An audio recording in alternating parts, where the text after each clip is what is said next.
हाय नमस्कार. माझी आजची कविता आहे संघर्ष. संघर्ष हा प्रत्येकाच्या आयुष्यात असतोच आणि ह्या संघर्षात प्रत्येकाला बळ देण्यासाठी ही माझी डेडिकेट कविता. आवडली तर लाईक करा, शेअर करा आणि सबस्क्राईब करा. कवितेचे बोल आहेत संघर्ष. संघर्ष वाट्याला आला, संघर्ष वाट्याला आला म्हणून कधीही घाबरलो नाही. संघर्ष वाट्याला आला म्हणून कधीही घाबरलो नाही. पळत राहिलो, धडपडत राहिलो, पडलो, थोडं लागलं म्हणून कधी माघार घेतली नाही. संघर्ष वाट्याला आला म्हणून कधीही घाबरलो नाही.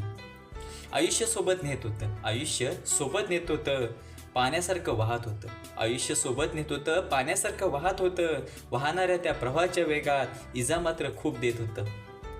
तरी कधी रडलो नाही, तरी कधी रडलो नाही. काय करू आता म्हणत कधी थांबलो नाही. आव्हाने समोर उभी होती, आव्हाने समोर उभी होती म्हणून कधी हारलो नाही. संघर्ष वाट्याला आला म्हणून कधी घाबरलो नाही. संघर्ष वाट्याला आला म्हणून कधी घाबरलो नाही.